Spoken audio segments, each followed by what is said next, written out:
Hello everyone, good morning and welcome to the first panel of the first day of the main stage conference at the Event Production Awards. Production show even, that's the event I'm at. So this first panel is looking at the tech transforming event experiences, but also the technology that's having a huge impact on the delivery of events as well. We've got a fantastic panel. I'll let them introduce themselves. So if we start off with you, Grace, if you can kind of just talk me through your role at LS and some of the projects that you work on. Yeah, sure. Wonderful to be here. Hello, everyone.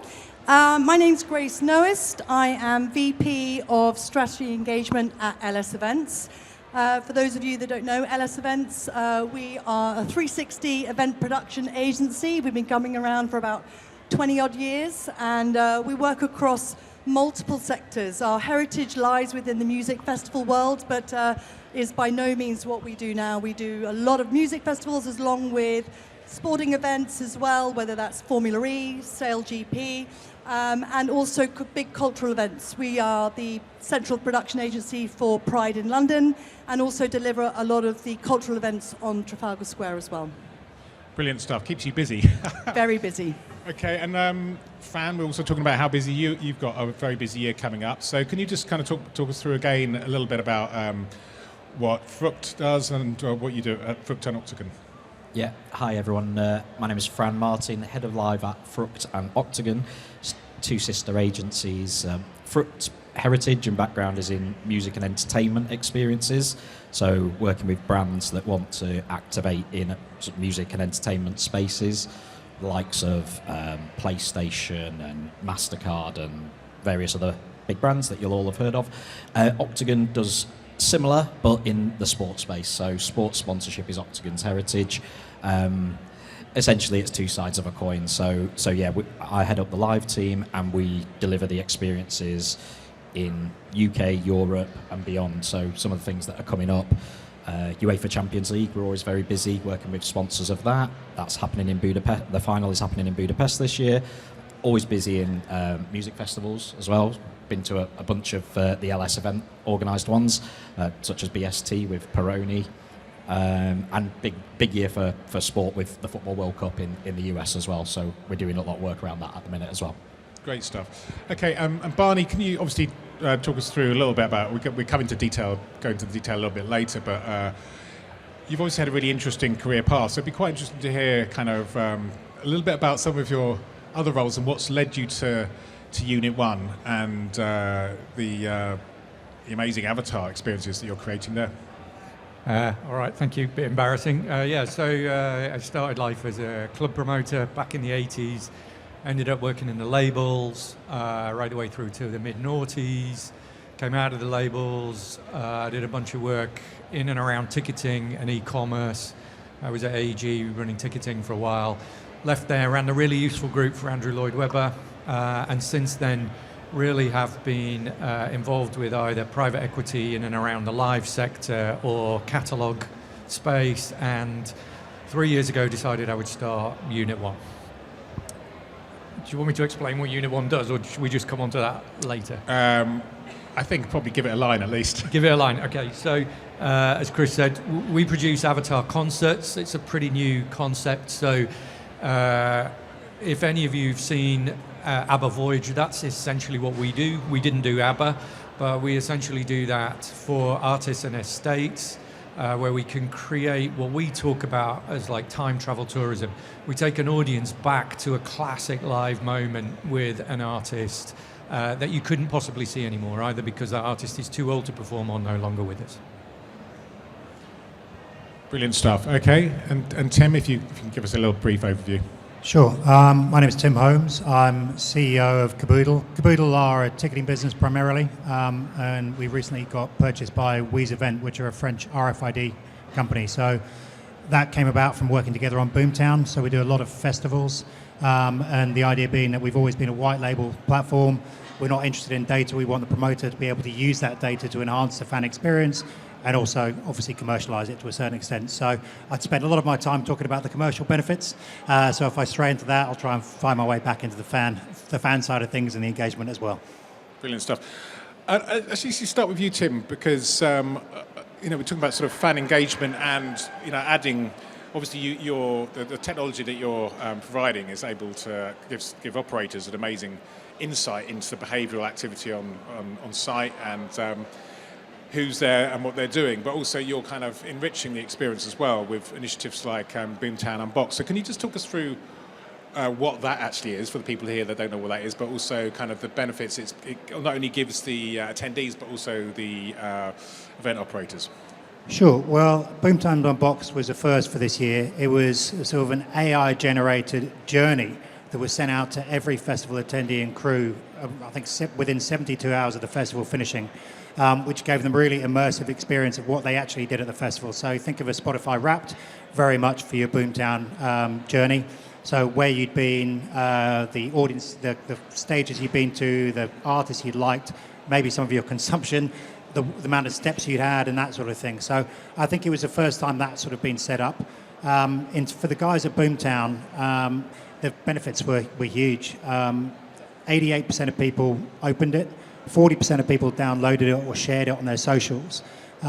With a significant amount of engagement, Boomtown was 127% up in ticket sales in the immediate aftermath of this year going on sale. And actually they sold out 2 weeks ago, which is 6 months out of the festival and about 2 months prior to that same stage last year. So I'm not saying that's all to do with the engagement and the immersive experience, because there's a lot else going on in that festival, but it certainly sort of helped cement their relationship with their audience. Yeah, absolutely. And I understand I think the capacity went up by about 10,000 this year as well, so that's even more of a... Yeah, I don't know about... I can't tend to talk about capacities for festivals. It went up. It certainly went up last year, and there's a small increase this year, absolutely. But yeah, I think for those guys, it's very much more about how they position their culture and how they understand their audience, and understanding that audience from their spend on site to what tickets they bought allows them to have a really deep engagement with that, and Boomtown itself is a very immersive experience, but allowing people to tap on boxes and you register that within the app means that people feel engaged with that as well. Excellent. Okay. And have there been any kind of, on the back of the Boomtown initiative, has there been any other events coming forward to you, or are you pitching that to other people? Is there any interest coming down the line? Yeah, absolutely. I mean, as I said before, a lot of the conversations we have, certainly that's very much a flagship sort of conversation we have, and it shows what you can do with the technology.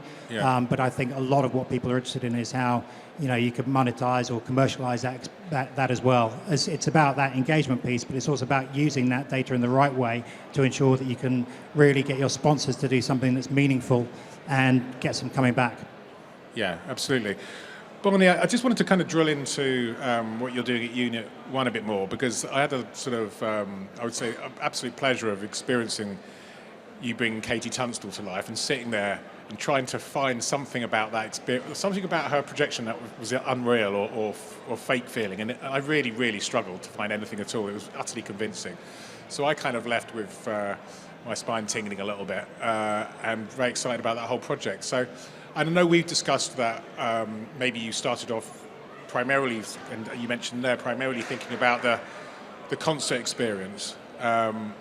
And then you talked about, obviously, the fact that it's not just contemporary artists, it's also heritage acts and the way that you can bring, the artists with interesting, with the art, you can bring deceased artists to life again, in a way. But you're now moving potentially away from music as well to include sport. There's lots of possibilities. Could you just kind of talk us through where you're at with that technology now and where the ambition is? Yeah, okay. Well, I think, firstly, thank you. Very kind of you to say all those nice things. I mean, what we do is, I mean, it's a very overstretched term, but we make immersive experiences. So what we do in a more theatrical sense is we break the fourth wall between what you might be seeing on screen and what's happening in the physical environment that you're actually in.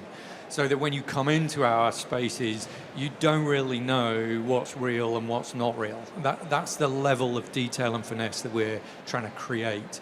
And to do that, we had to develop a very theatrical process for two reasons. One was it has to work theatrically. It has to take the audience to a point where they're slightly disorientated and totally convinced that what they're seeing is real.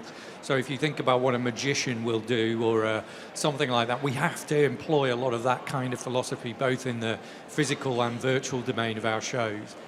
The other thing that we had to do is make it viable. So a lot of people are playing with this technology, and you can see these kind of shows. ABBA is a fantastic example of this. But at a show that's been running now for 4 years at almost fully booked, like 90% capacity, it's still only at break even. Hats off for ABBA to doing that, but that's not viable for us to build a business on the back of. So those are the two things that we had to address. The second one we did with really working with how do you create live events. So how do you do lighting? How do you do sound? How do you do automation in that mixed mode environment? Breaking that fourth wall and keeping them absolutely seamless between the two, so that the audience member doesn't know which is which, and you can develop those on a time and cost base that makes sense. So that's what we do, and we originally did that thinking music, because we were all kind of going, God, I wish I could go and see, well, the conversations we've had this morning, people going, I wish I could go and see Prince again. I wish I could go and see George Michael. My kids have found Led Zeppelin on streaming. How are they ever going to experience it live? So that felt like the commercial need, and that felt like a model that we could build. But as we've come out to the public domain, which we only did the end of last summer, for the entire period up till then, we've been in stealth mode, kind of working out how our business should work and whether we could build the technology. We've had a very surprising number of inquiries in other areas that we just hadn't thought about. So sports is one where we're seeing people wanting to create immersive sporting locations or events. You could see what Ferrari have done with Ferrari World around the place. You can imagine how that's going to work for other automotive sporting events, tennis, football, and pretty much anything like that. You can imagine these sort of palaces to the history of a sport or a location being built.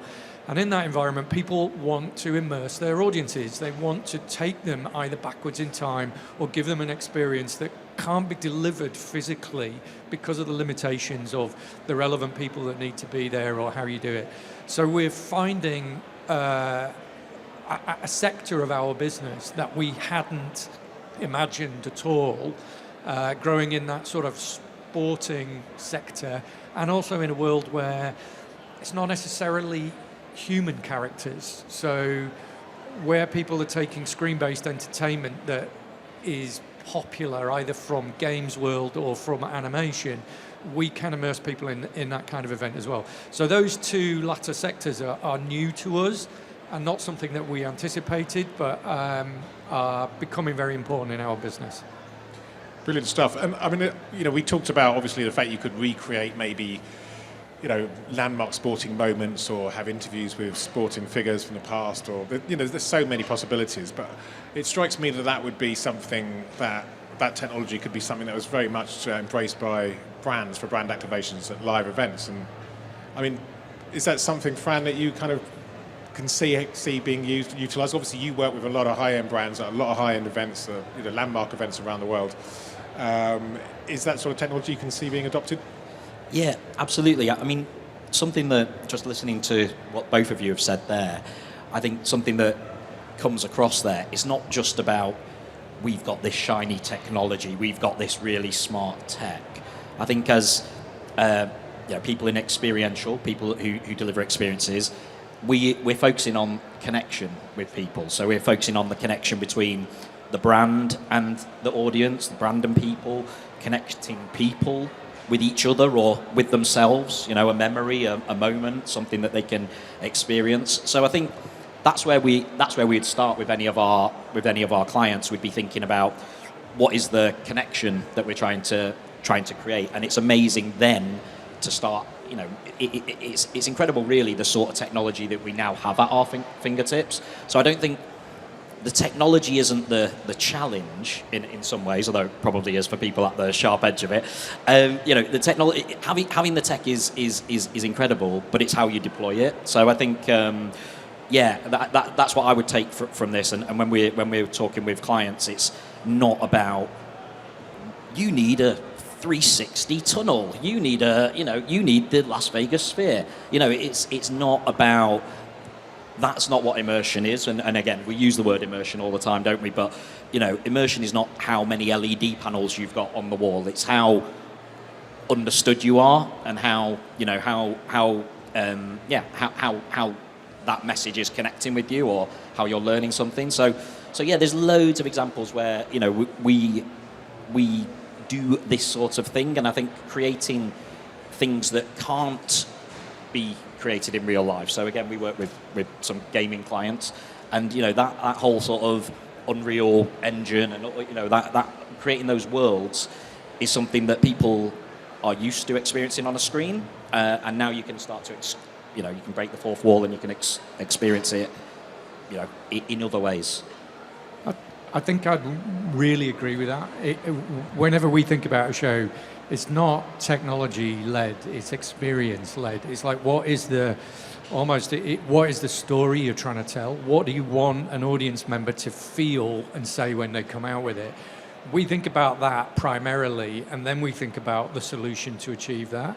The bit with the technology that's been difficult is, how do you do that at a price that makes it viable?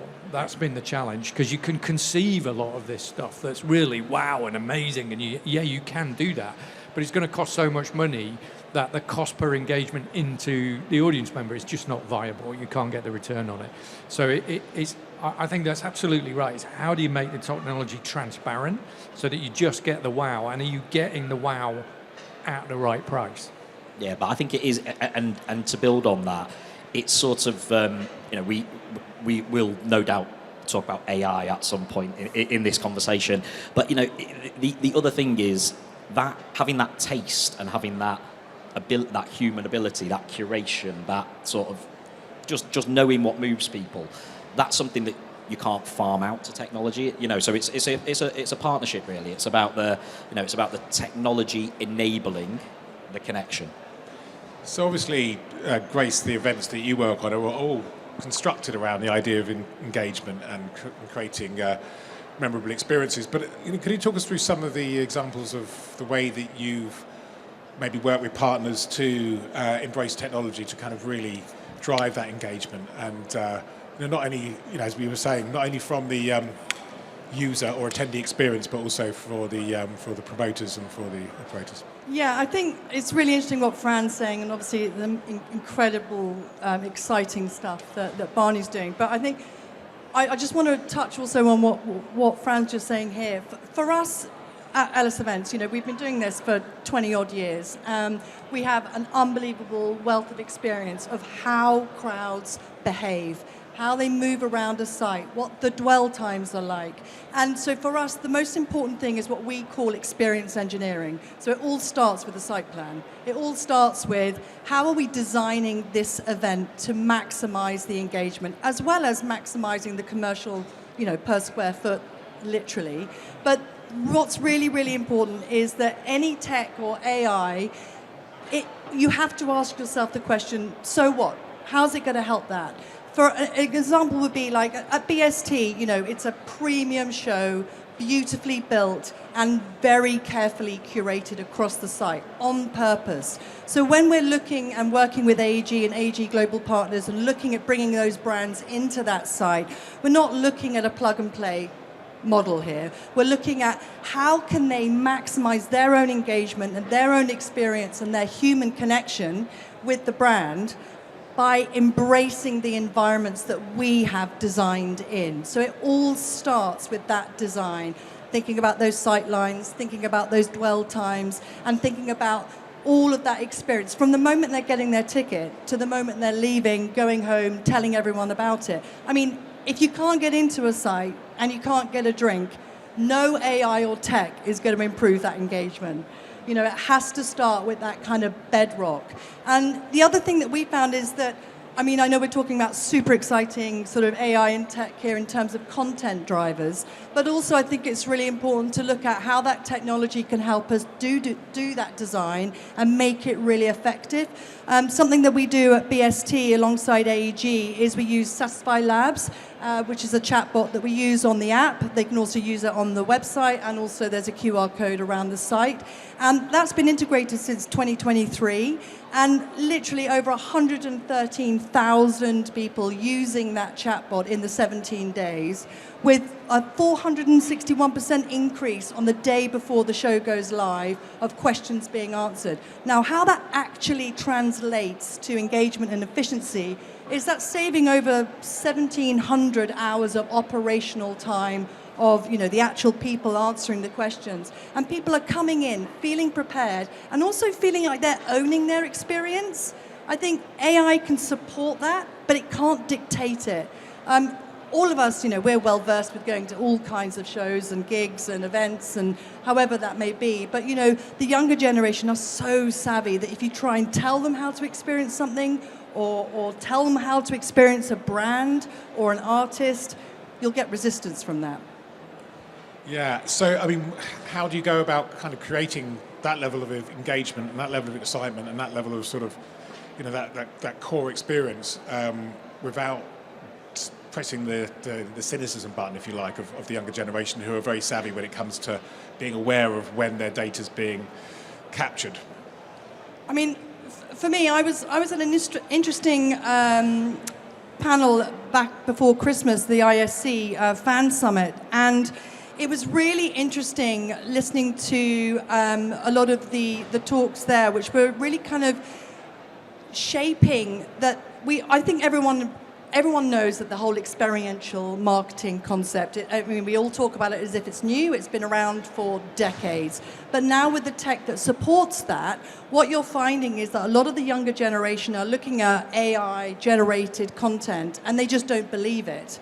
So you've got this kind of conundrum where you've got brands who are prioritizing event-led budgets. So they're coming to the likes of us or Fran and other agencies, and they're going, build me this, make me this. I want this to be a physical, digital experience. It is going to have a long-lasting memory, and we're going to make these, the audience be remixers. Remixers being those that are taking the content and making it their own, and then becoming marketeers, essentially.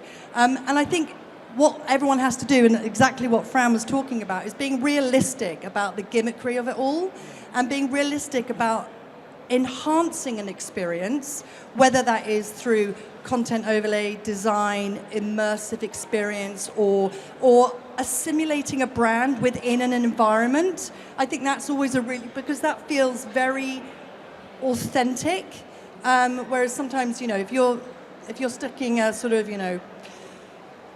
here's a photo opportunity that you can share with everything, and it's all AI generated, and here's your, then that can feel just a little bit staid. I'm sure a lot of you, if you don't know Ear to the Ground and their fan intelligence report, it's a good read. They produce it every year, and that talks about the third space.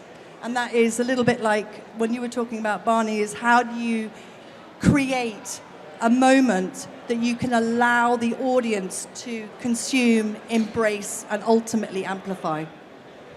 Just to add a small comment on there as well. I think what you talk about with when you sort of say the sort of slight cynicism point, I think there is a level of trust that you have to establish with people, and if what you're doing is seen to be additive to their experience, that accessibility point that the chatbot allows people to have, or it makes the experience better for people. If you're additive in that way, then I suppose the return for the audience is going to be seen more favourably.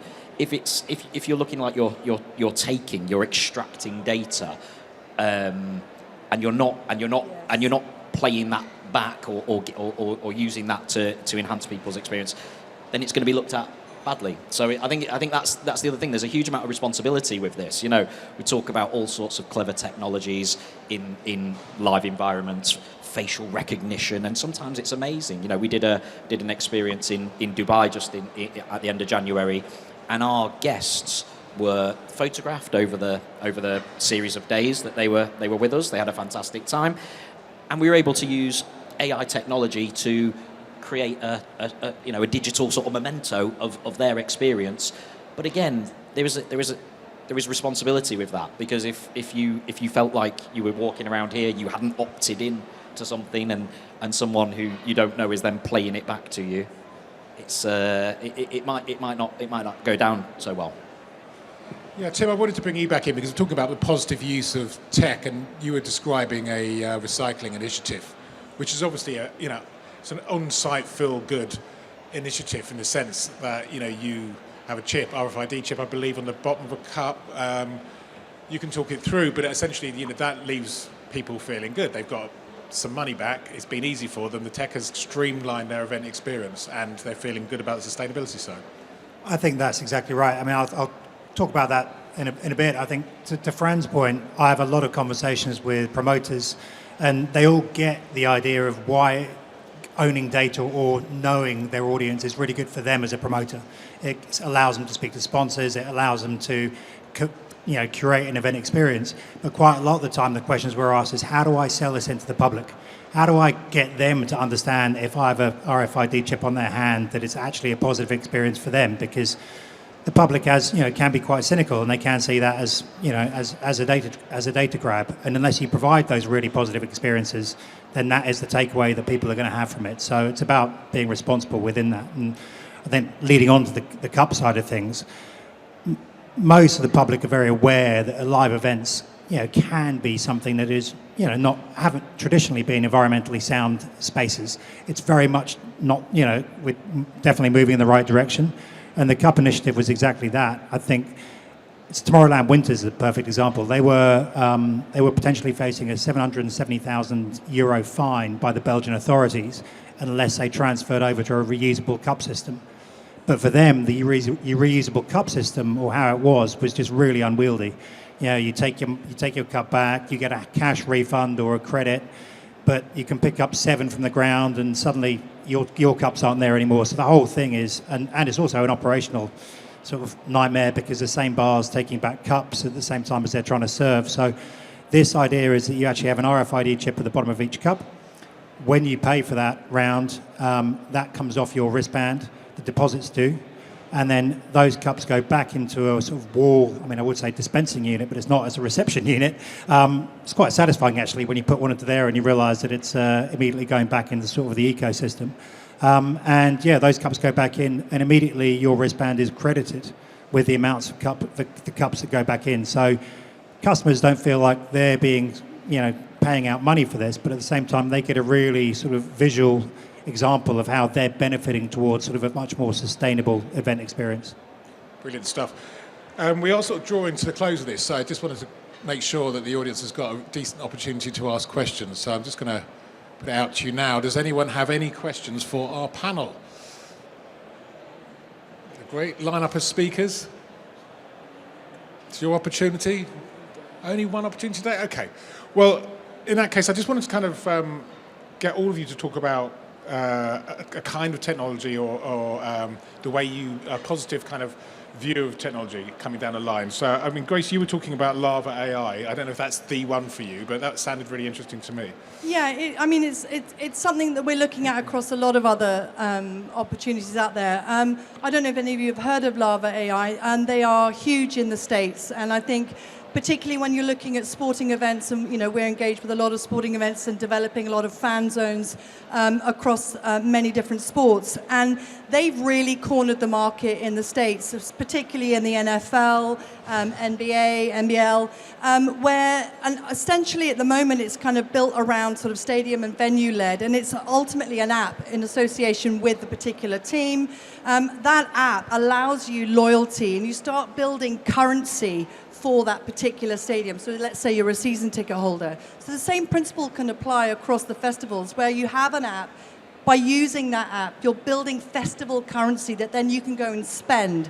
By doing that, you're gathering data that is also rewarding the audience themselves. The AI generation on it brings a lot of data into it, but also can immediately assess, they're going to this bar, or they're going to this activation. Great, let's quickly hit them with the surprise and delight. So the AI is navigating where everyone is moving, looking at their behavior, and then being able to give them added benefits, or here, go into a secret speakeasy on site, or go and get an extra VIP access, or whatever it may be. And I think that's the kind of thing that's really interesting at the moment, because you're gathering meaningful data led from tickets, and social media alone is not robust enough, whereas something like Lava AI can give you some real meaningful data. Brilliant, thank you, Grace.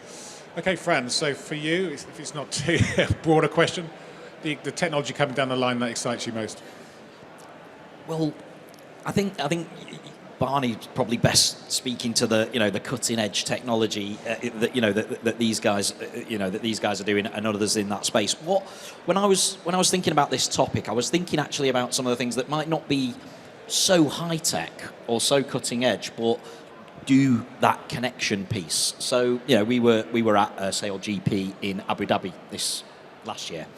And one of the things that was a new event for the people that we were talking to, and one of the things that we created within our space was a mini race HQ, and that was a place where people could come, experience what it's like to be on the water, because it's like F1 on the water, and you could listen to the team communications. So in some ways, this is not high tech. You can listen to the team radio. It's not high tech, but it was what that did in terms of education and engagement for the audience. So for me, and one other example actually, and this is really low tech, but I was at the US Open last year, and I think they've been doing it for a while now, but American Express do that earpiece that you put on, and you've got the commentary while you're also watching it. This is not high tech stuff, but it was more about how that uplifted the experience. So the thing I would say, and something I've always done in my career, is try to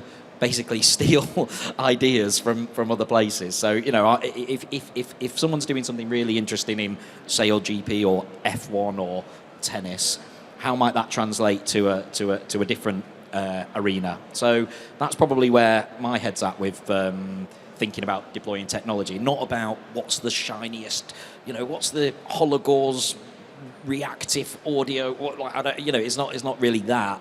It's more about what can I steal from one place and remix it and make it new for someone who hasn't experienced it before. Great stuff. Thank you, Fran. And Barney, I'm guessing that your own technology is the thing that excites you the most. I'd imagine it would be. It's pretty good technology.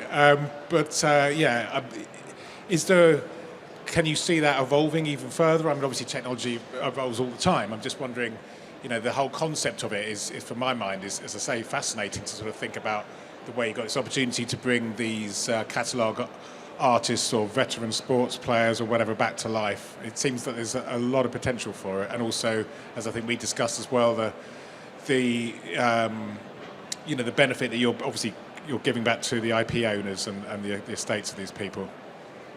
Yeah,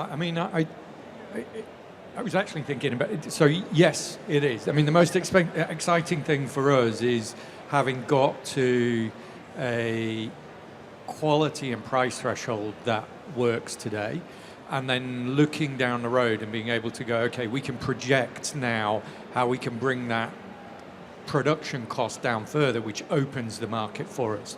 So we can, at the moment, we need big IP to justify the cost of these productions, but in 2, 3, 5 years we'll be able to do a much broader range of things that go through it, which I think is very, very exciting, because it allows you to address fan engagement down into those niches, which I think is really exciting. But the other thing I would say is to build on Fran's point, which is all of this kind of, to make these things work, there's lots of stuff that's got to progress in lockstep. So it's no good as us just having this fantastic technology to create these environments to do all this stuff. We need to have places to put them. And one of the real problems the theatre industry, and to a great extent the concert industry's had for a long time, is where do you find venues? What I find really interesting and exciting at the moment is these types of new shows have new requirements on venues, and you can couple that to a lot of data that you can get from ticketing and audience experience, which means you can make very interesting petitions to think about new venues in new locations, and those venues can either be repurposing underutilized existing real estate or using technology to build quasi-temporary structures to allow you to do that. Now, I think that's a really, really exciting and important technology development in where we go with entertainment over the next 10 years. Because if you think about, you can couple that with taking, if you previously wanted to go and see Led Zeppelin, you had to wait until they toured, you had to wait until they were in a city, you had to get to wherever they were to go and see it. We're moving to a world where these things can exist much more locally. You could have the ability as a fan to be able to go and see that or experience that in a much more local environment, in a place that previously perhaps was just a pretty grotty, rundown part of town that didn't have an economic purpose to be there. So there's a whole wave of where technology's changing that I think makes, the next generation of entertainment very, very exciting. Brilliant stuff, absolutely. Thank you, Barney. So, Tim. I think for me, it was actually listening to what Barney was saying, but also Fran in terms of making it more accessible, because we're here, you can always talk about those big immersive experiences or brand-led entertainment, but we work with a lot of small promoters, and we've always been banging the drum about owning your own data and being able to interrogate it. But in reality, most of these guys, you give them all this data, whether it's ticketing, whether it's access control data, and they don't have the resource to do anything with it. So they come back and they think they want to look at it and they want to prepare better for next year, but actually they never get to that point. And I think now the sort of benefit of AI and benefit of having these systems where you can actually put this data in and ask simple operational questions, or in fact have 5 years of festival data and ask it, if I send to this lineup, how's my audience going to react to that lineup? And gives people a bit of certainty, whereas before it was sort of a reach in the dark where people didn't have that resource. So it's about enabling those smaller people to benefit from it, really. Brilliant. Well, that's what we want to hear, really, don't we? Technology benefiting the entire event ecosystem. Well, thank you very much indeed, guys, for joining us today. It's a really interesting chat, and thank you for joining us.